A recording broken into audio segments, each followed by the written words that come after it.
What you tell yourself can be extremely powerful. It can bring you down and it can also flip the script. Today, I'm going to share with you a look behind the scenes, something that happened in the last 48 hours, and it had quite an impact on me. And by sharing it with you, I also want to share how the mind works and specifically what you can do to influence your own mindsets and rewrite your inner story. Yesterday, well, the day before yesterday, I went back here to the company building. I had been at my house and I had a conversation with someone, and it really had brought me down. It had brought me down even to a point that when I parked the car in front of a funeral store, having to do some groceries, I looked at it and I was like, well, maybe it's time. And I got back in the car, drove on, and at that moment when I came back into the company building, it was time for CHPC from Brendan Burchard and Michelle Huliev. And she did a great job. It was a workshop which was about what is it that's so important for you that you want to have it achieved by the end of the first quarter, so by the end of March. And then she started talking about needle movers and other things. And at some point during those questions, I was like, I'm going to be the go-to expert for neurodivergence and the gap between generations. I also was looking for a word, and I was like, okay, but what the term is Steam Power Collective, because I want to set up the Steam Power Collective consisting of Gen X entrepreneurs or business owners, better said, who are working with a team and who run into challenges having to do with those other generations. And those can vary from, hey, someone is very interested in being educated by me, and then all of a sudden they leave and they take away part of my clients. It could also be like, okay, they have the skills, but why is it not working? That's something that you see a lot when it comes to especially the Gen Z, but also the millennials, because they learned how to figure things out on YouTube and on Google, or at least how to look up for what they had to do for solutions. But between knowing the answer and also doing all the surrounding activities to actually make it work, well, that's a different story. So I wrote down Steam Power Collective, because that's the group of people that I really want to work up with up close and personally. So it's max 12 people. My goal is to start with 8 and actually already take them on a trip to San Diego next month. And then it will be a year long of coaching. And that's going to be very intense, because I believe that by checking in every day, even if it's only for 3 minutes each, it's going to be a different ball game. It's being called held accountable, but also being focused and making that start, because motivation is one thing, momentum is another thing, but we don't always start up with motivation. So going back to my story, when I got in the car, or when I got out of the car and I was thinking about this, again, I was deeply saddened. I was like, at some point I can get into this deep pit it happens every now and then. When I was growing up, it was a lot more frequent. But nowadays, it's just, it's like a thought that's there. And when I wanted to enter the Zoom meeting, I was like, well, I don't know if there's any coaching going on, but I'm not going to be the happy me. But as it turns out, even though I felt really shattered when I started the Zoom, it at some point turned around. So this Team Power Collective became the theme. And then the words were like wood, wood, like wood, wood. And then I wrote something else down. Instead of I did it, I wrote down I'm doing it, because this is an ongoing process. To make it more interesting, what happened after blew me away, and it sort of created chaos, which was actually working till right now before I started the live. I reached out to a friend of mine. We talked about some things, and I said, well, I need to do something for the professional organization, catch up with some courses. And then she said, there is this funding for people who have small businesses. Maybe it is something for you. And I was like, okay. So then she showed it to me, and I looked at it, and I went to that school, and then I clicked on and on and on. And all of a sudden it was like, well, this is me. This is what I've been doing. And what I mean by that is, well, I've been adding up the numbers. I think in the last 6-7 years, I've been helping about 10 people, ranging from, well, the youngest one is now 8 years old. So it started with 7, I suppose. And the oldest one is in his 50s. And I help them to see perspective again. Well, honestly say, I've lost one client.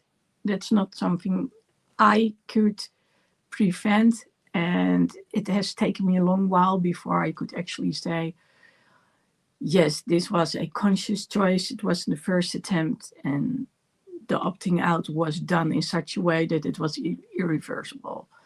And she knew it. And the only thing I can say is the doubts are over and done with. But my goal is, of course, to turn it around and to get people to see perspective again. And this young lady, COVID was against her. Well, not just her, of course, but a lot of people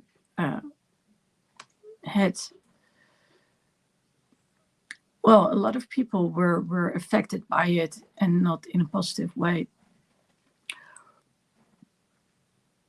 But in this case, I saw potential. Others said something else, and well, that doesn't help when you get conflicting advice, now does it?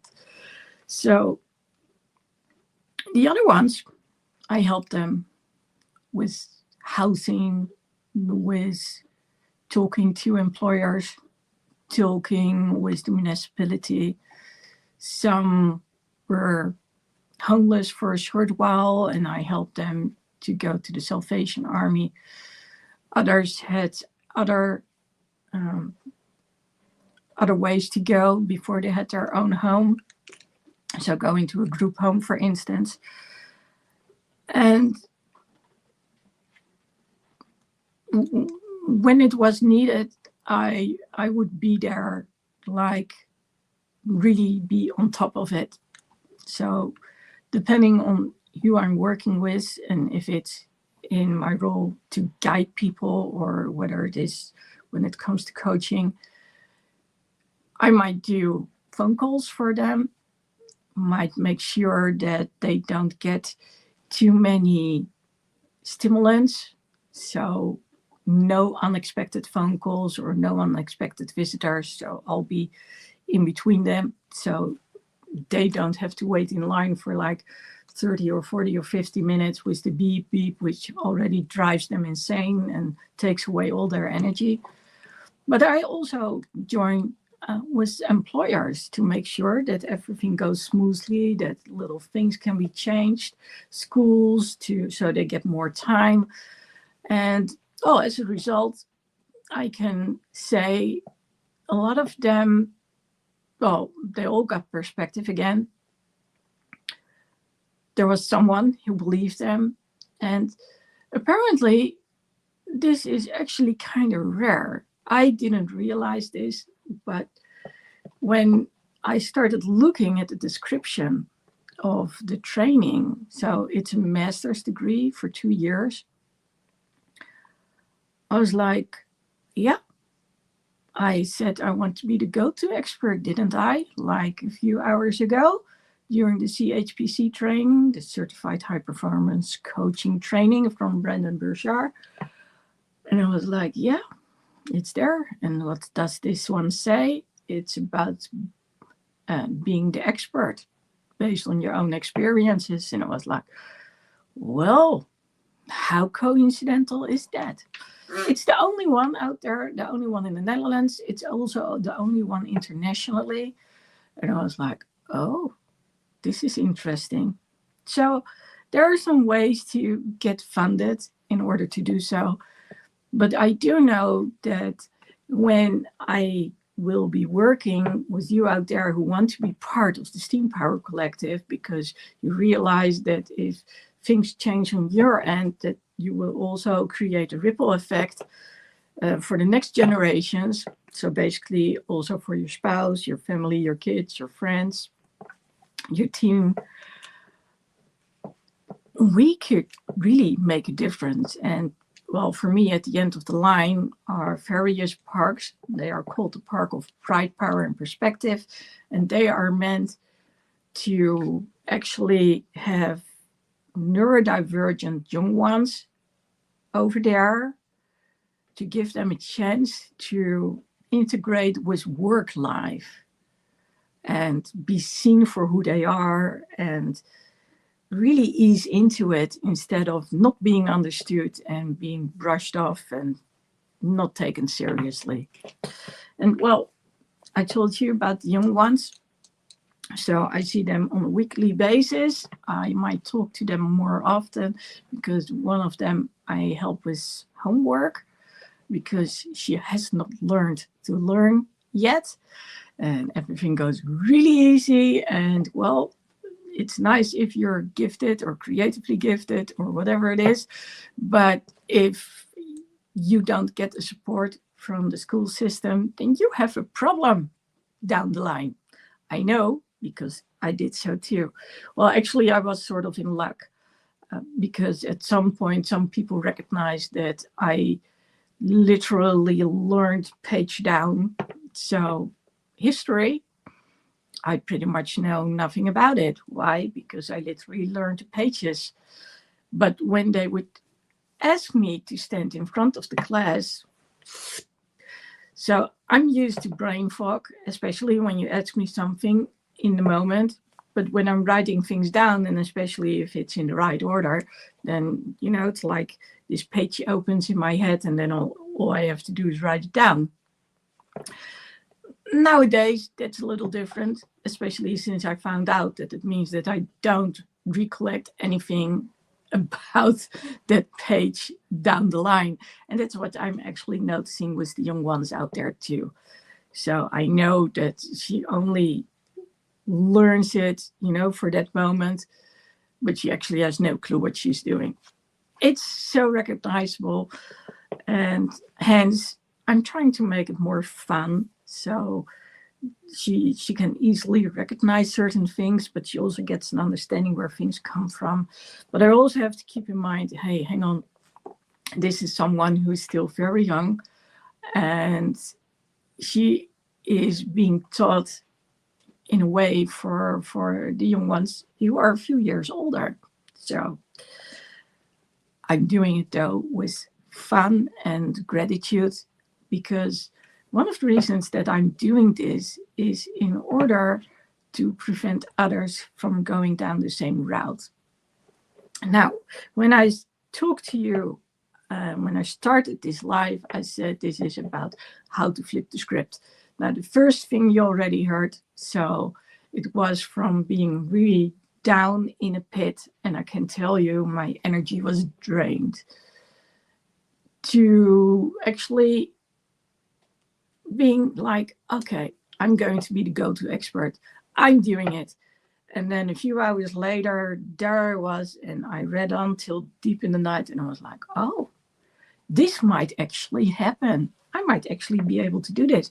And the cool thing was, and that brings me to number 2, that when you are not certain about yourself and you feel discouraged, and I have to attribute this to Brendan, so I'm doing it right this minute. It's so important to look back to things you've already achieved. And at the moment that I realized that my IT background, so over 20 years I've been in IT, I've seen so many reorganizations, and being a neurodivergent, I also ran into the limitations of especially new managers who would replace the old ones. So when I would start somewhere, it was always nice and fun, and I had all this freedom. And then they would be replaced, and that would lead to miscommunication, misunderstanding, and eventually to burnout on my end. That wasn't good, and I don't want to be in that situation ever again. But unfortunately, there are still other neurodivergent people out there who do experience the same thing still. Now, reading more about it, I'm getting to understand where it's coming from. I'm also studying, of course, the clients, but also the young ones out there. Like, hey, what's happening? Why are we missing the picture? Why are we missing the question? So a question is being asked, and then the question, then what goes on in my mind is, but what kind of answer do you expect? And when people are vague, and that doesn't mean that they are vague for the majority out there, but for the minority, as in the neurodivergent people out there, we're not talking about, well, it's actually a lot of people, and they don't know how to respond to certain things. And often, I've noticed myself, that it takes me a while to actually get there where I need to be. And then, of course, the question is, can I get back to it or not? Now, fortunately, when we're talking about kids, we can observe certain things, and then we can send a mail, whether through the parents or in another way, and then ask, okay, we've noticed this, that, and the other. How do we deal with this? And at that moment, they also realize, like, oh, hang on, maybe we need to pay a little more attention to this, that, and the other. And then what I've noticed is there are those teachers who actually have similar experiences with their children. And then there are those who just do what they've always done, being their ignorant selves. And they don't really pay attention. They pay attention when basically it's too late. And maybe even don't pay attention at all, even though they said, yes, we're going to do it. So when I looked back on the things that I had achieved in the past, I was like, oh, this is interesting.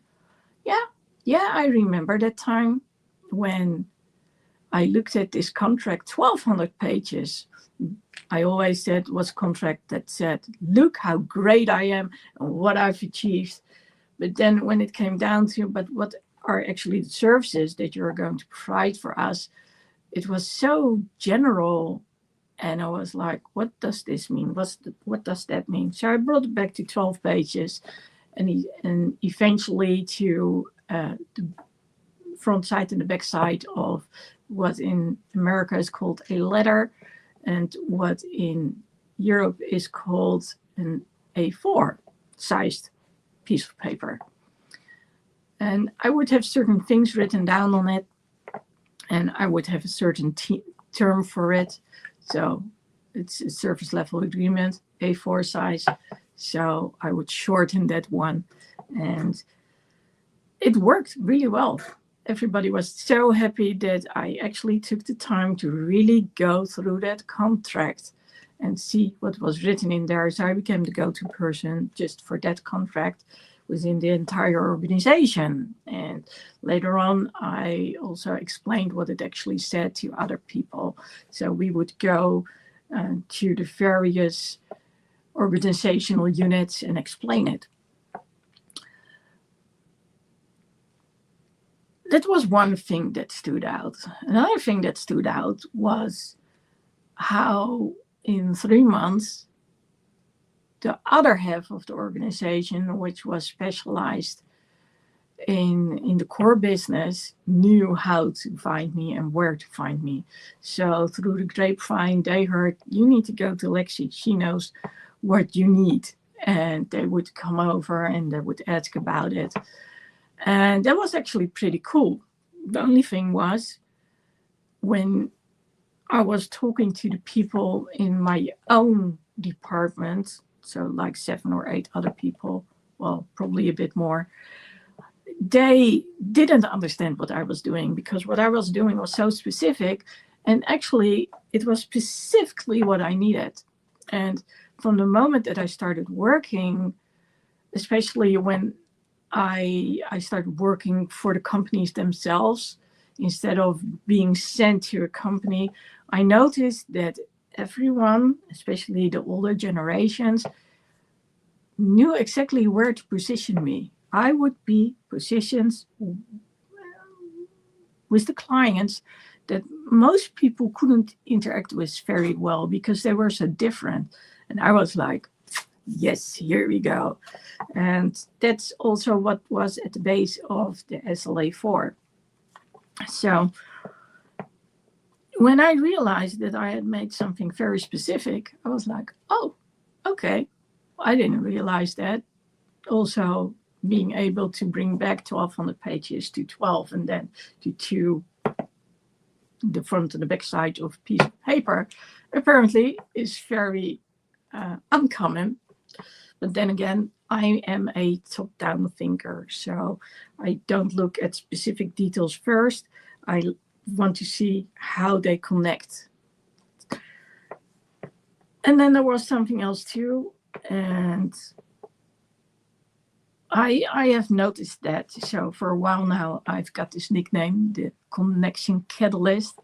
I love that. So basically, I'm the bridge between 2 parties, making sure that they understand one another and guiding people over here locally.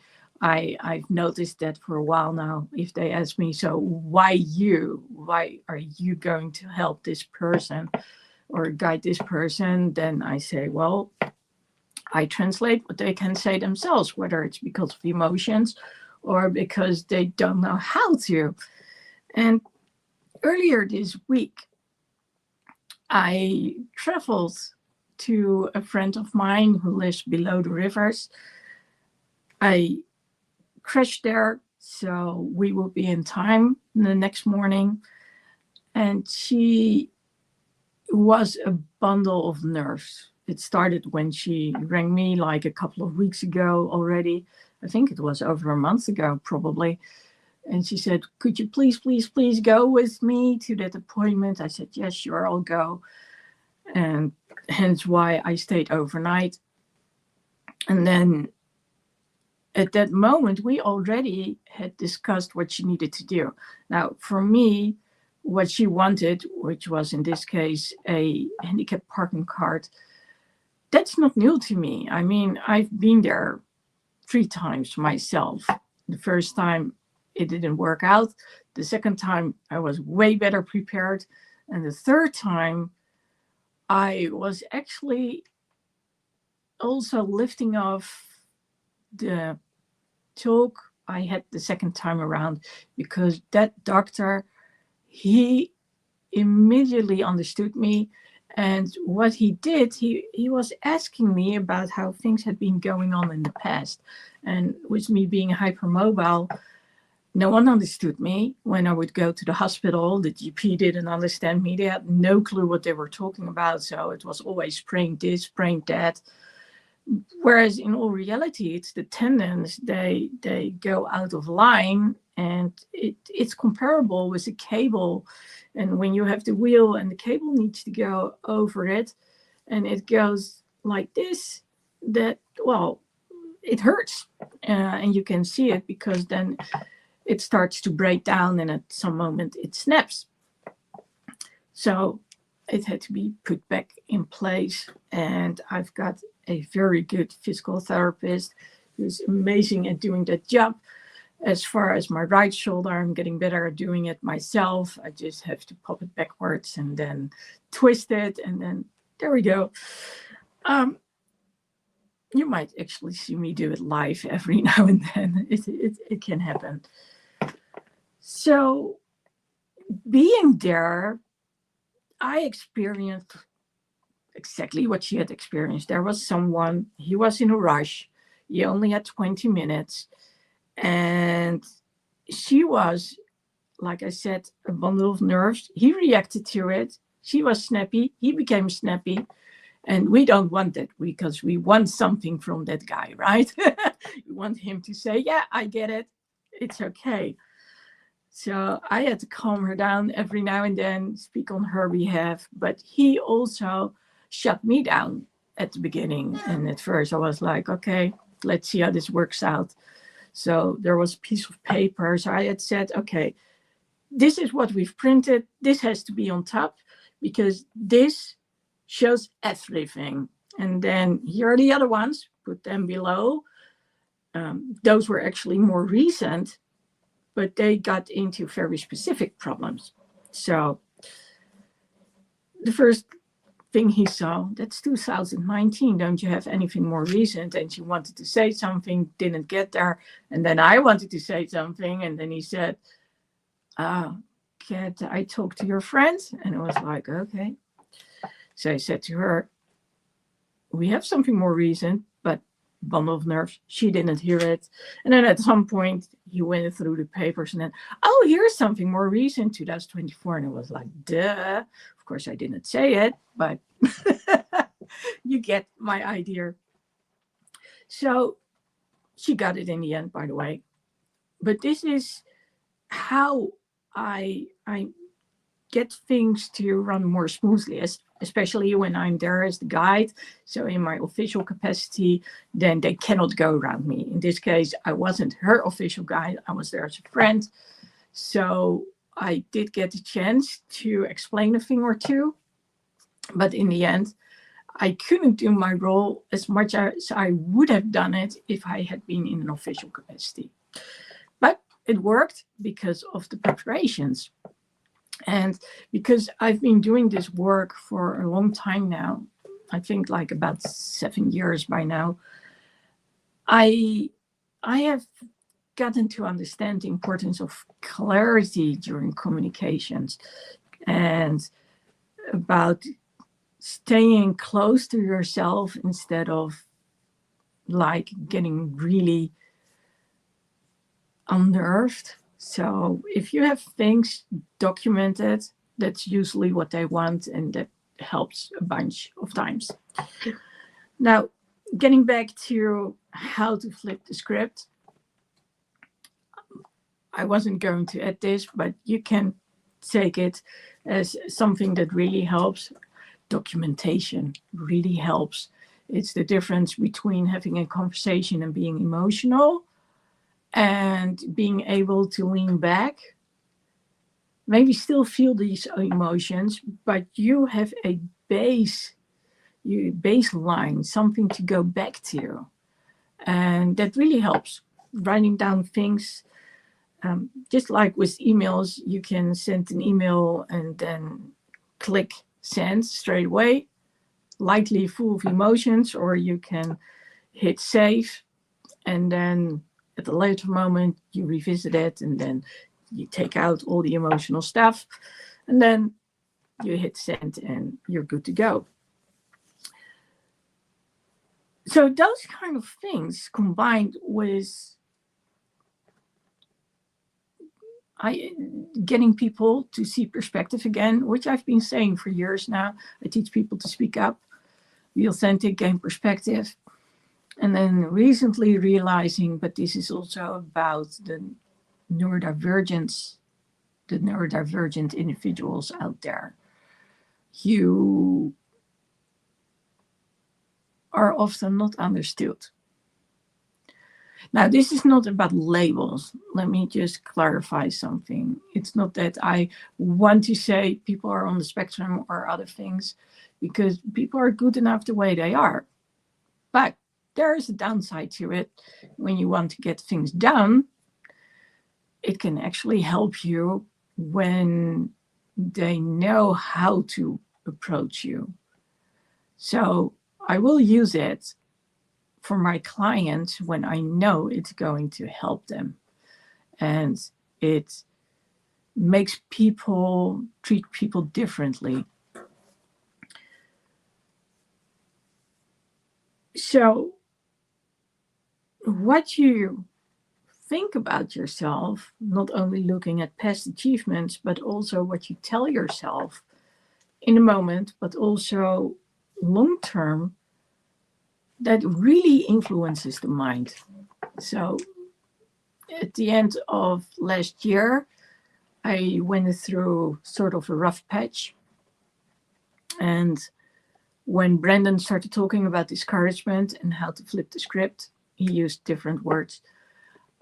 But he said, and I hadn't realized that really well, but when he said it, I was like, yeah, I think I get this. Was we can instantly choose to look at things from a different perspective. So like I did, one moment I was looking at that funeral store. Was not a funeral home. They actually sell stuff over there. I got dragged downwards and I was like, I'm done. So if it's the end of things, I'm okay. But then when I started looking towards the future and what I'm good at and what I wanted to achieve, that got flipped. I know what I want to do. It's something that's really important to me. And quite honestly, I feel like I'm racing against the clock. I always thought I wouldn't be older than 50 years old. Well, I'll be 55 pretty soon, in a couple of months. And it feels like now things are clicking in place. And I'm like, oh, okay, that's interesting. Well, let's see where this ends up. And by thinking about my purpose and what I can mean for others in life, and also what I still want to get out of life, it's a whole different ball game how I look at things. So we can sort of, and I know this doesn't sound nice, but we can dwell on the past.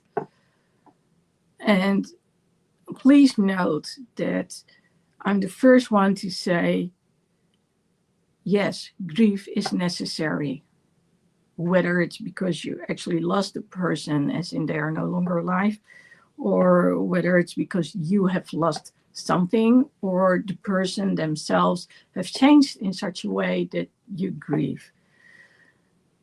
And I'm not going to say you have to be over and done with that in a year.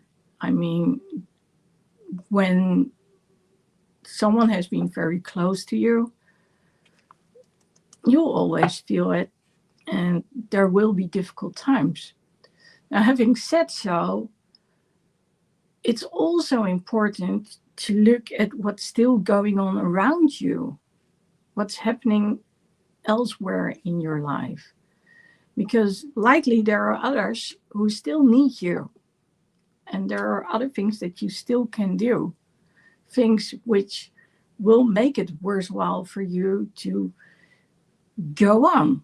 And again, I'm not saying forget it. I'm not saying you can never grieve. Absolutely not. But I am saying it's important to take care of yourself and somehow come to terms with what has happened, no matter how wrong it is. I mean, during COVID, a lot of people lost their loved ones. Of course, there are other ways we can lose loved ones. Um, let's say through violence. And even when someone gets ill, it still hurts. Even, I mean, I lost my dad like within 48 hours, but he was of age. And when at the end of December he decided to throw a party because of how long my parents were married, I think it was 65 years, if correct. We all knew he's not going to have long, and he was actually on spare time for 5 years already. But it was just a little over a month later that all of a sudden things took a tumble. And well, I was the one who got him to the hospital and got to talk to the doctors about it. So, yeah, it's grief is there. It's as simple as it is. And you take your experiences with you. But again, that doesn't mean that life stops altogether. And well, as long as you're still around, why not make the most of it? I mean, you can wonder if the ones you have left behind or have left you behind would want you to keep on grieving, or if they would like you to be happy and try to find your footing again and see what you can do to make the rest of your life worthwhile. So now I just went into a totally different direction than I wanted to. So I'm a little like, oh, what did I just do? So going back to the things that I told myself already before that moment that I didn't feel very happy. So I've been working for a while now on thinking how can I support others better, and also internationally.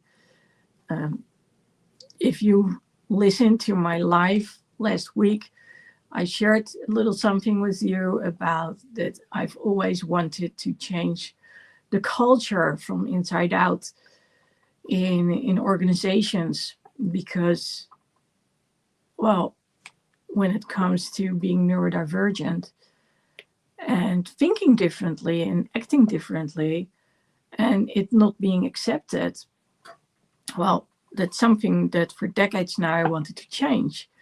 And never in my life would I have thought that when I would become a therapist and a coach and all the other things that I've done, I would end up supporting people who didn't feel heard, seen, and understood. It made sense. It makes sense if I look back on everything. But I can tell you that for a while I was like, well, when I was end of 20s, I was like, yes, I did it all. And at some point I was like, I want to get someplace to achieve certain things and I'm still not getting there. So how am I going to make it happen? And I know, again, that mindset is so important, because when you start up at the beginning of the day, how do you start up? Do you work on those things that matter to you, or are you being run by whatever is thrown at you in life? So, for example, yesterday, even when I was still asleep, I got a call from a lung specialist. I talked to him. A few hours later, there was my GP. A few hours later, there was the one who takes care of my feet. Then I had a talk at my house, which wasn't good. And then from there on, I went here to have that CHPC meeting. I dove deep into Google AI and other websites and realized, hey, things are possible, but there is some sort of time limit to everything. And I was like, okay. So when I got the message on my phone, like, hey, Friday Night Live, I was like, Friday Night Live. Oh my God, it's Friday today. And normally on Friday, I play the drums. And so I know that by the time I get here, it's time to prepare. So usually before I start playing drums, I already am preparing for the Friday Night Live. And this time I wasn't, because for the 6th week in a row, it didn't happen. And I was still busy processing, like, hey, I might be able to do the master. And yes, I still have to talk to the people over there if they agree.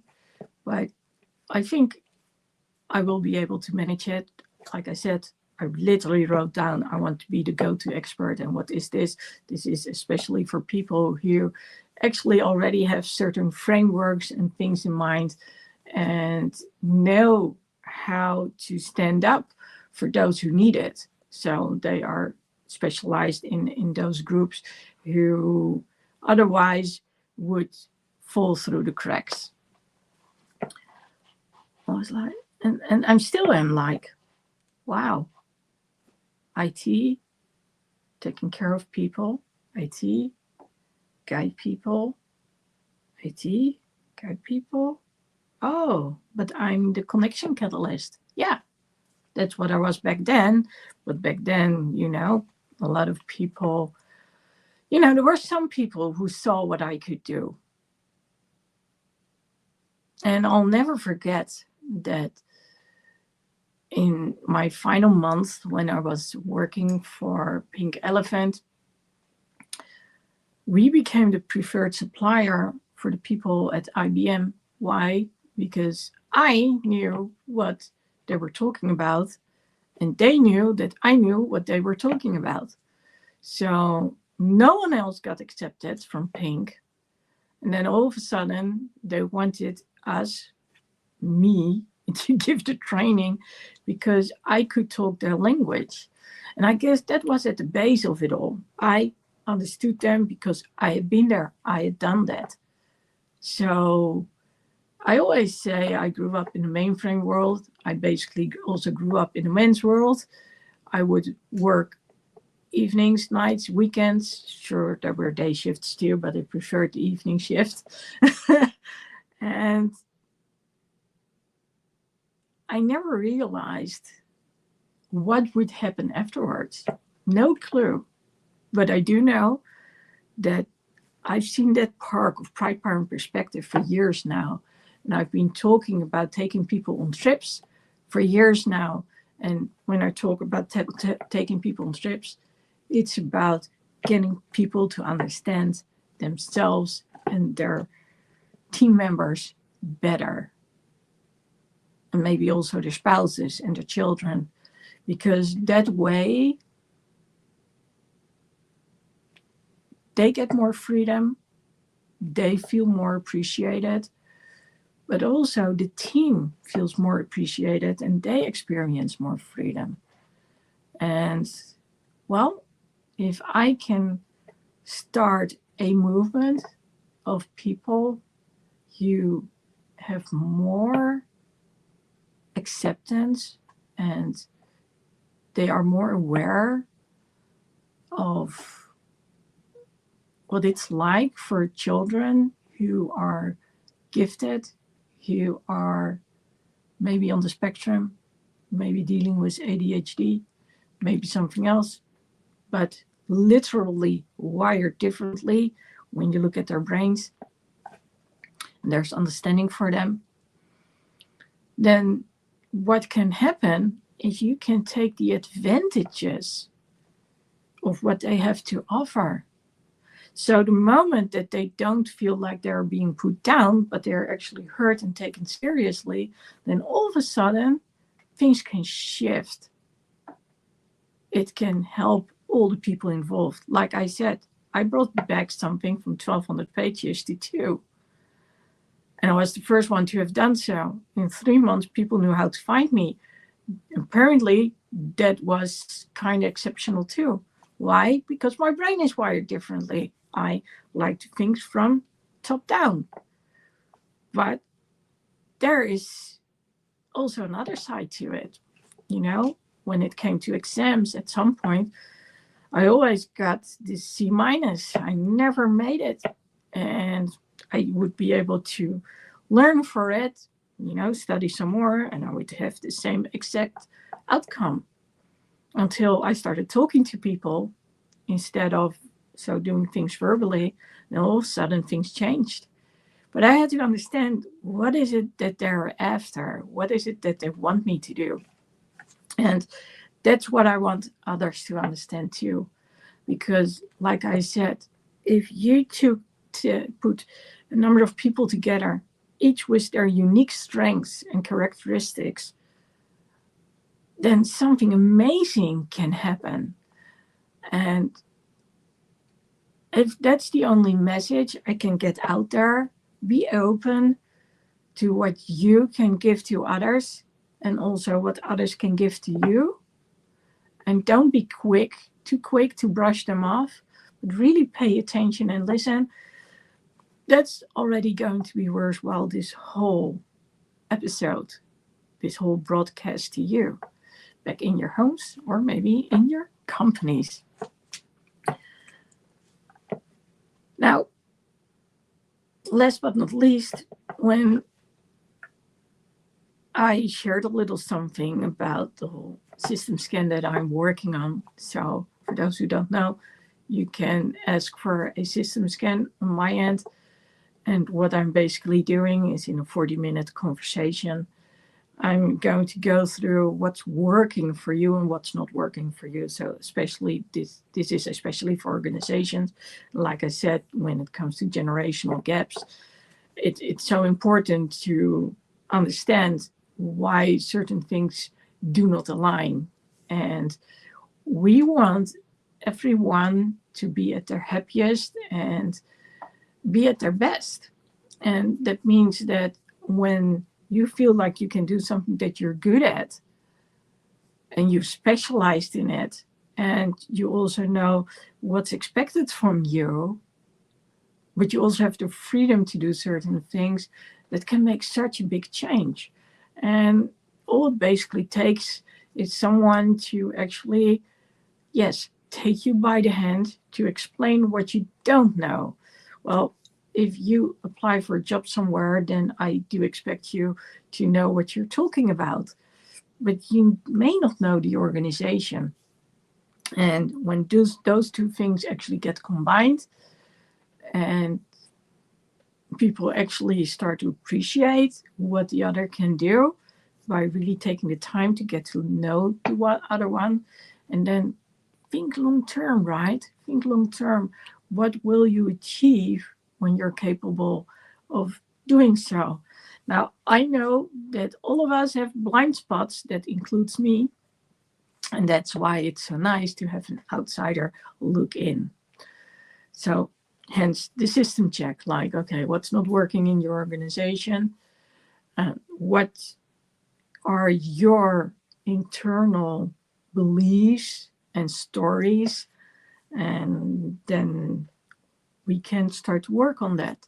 We can see where the others are coming from. And, if you say a few things are pretty quickly, can already determine like this makes sense or this doesn't make sense. Or, I can check that by asking questions and also give an understanding of the other people, especially when I get to talk to them. I can see like, okay, this is what I think and this is correct, or I need to adjust myself a little bit, and then get back to the business owner and be like, okay, so now we are going to work on really working together. So I do the system scan, and you can get that for free. And if you want that because you like it, well, then I will ask for something. But initially, the entire conversation, 40 minutes on Zoom, it's going to be for free. And hopefully it will already help you to just consider a few things and hence make life better for you and for others around you as well. Now, of course, like I said, I want to set up the Steam Power Collective, the Steam Power Collective founders, to start working with me, and it would be amazing if I could pull that off within a month.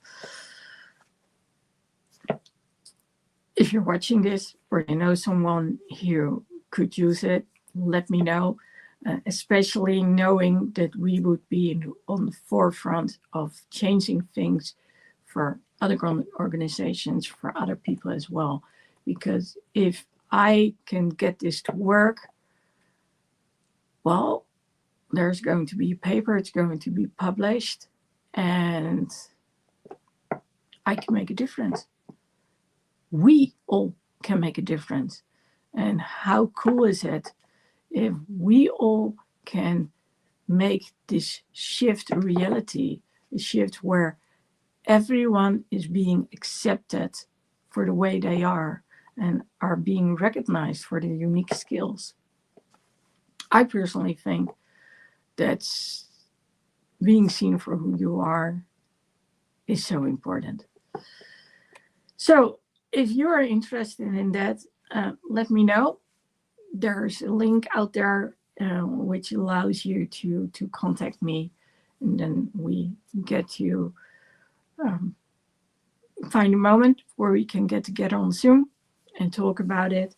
And if you are interested in going with me to San Diego, then, well, here's your chance. Let me know. Send me a message. The most easiest thing to do is to go to Instagram, Lady Lexi Speaks Up. I'm not sure if you would like to leave a message on YouTube because, well, the comments are, of course, visible for everyone. And, of course, I can delete them afterwards. But, it's sort of working with the things that I've got right now. Next week, things will be different and it will be back to normal again. But for the time being, it's either go to patreon.com, Lady Lexi Speaks Up, or go to Instagram, Lady Lexi Speaks Up, and find me there so we can talk on. Now, I haven't asked you much questions this live. I did give you some pointers. Remember that I talked about being able to actually decide yourself that you want to look at things from a different direction, writing things down, looking at what you already achieved, and using the future and what you want to achieve as both things that can really make that difference and give you that boost. Support is always the number one thing. You always want to ask for support when you don't know what to do. And be aware that what you tell yourself and what you keep on telling yourself, your brain knows it. And having said all of this, I said in the beginning, everything had been chaotic. I completely had forgotten at some point that I was going to do this live. And I decided to go on with it anyway, because I was like, well, this is a way for you to get a look behind the scenes. The theme is around flipping the script. So I wrote a few things down. So yes, it's chaotic. Yes, I'm not wearing my contacts. But the message is there. This is me, the authentic me. And I was like, if I don't do this, I'm telling my brain that I said I was going to do this every week again. But how trustworthy am I? Because I'm not doing it. But now I can actually say I did do it. So good on me. Yes, I've got two shoulders, and you should do so too when you've done something you didn't expect yourself to do, or maybe you do expect yourself to do it. And you can just simply be proud of yourself, because that also sends a signal to the brain.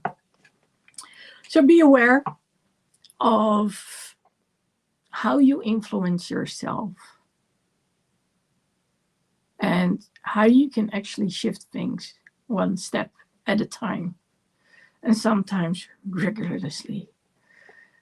So please leave a comment. And like I said, if you could use that system scan, let me know. And if you want to become more aware of how things work for neurodivergent people, especially when you recognize certain things, maybe your kids, or maybe your employees, or maybe your employer, then reach out to me so I can get into those questions. I recently started posting on TikTok. My idea is that especially the young ones out there can more easily be reached through TikTok. I'm also on LinkedIn, so you can find me over there too. And let's see how together we can be a force for people who need it. Let me know what you can do and how recognizable this is for you.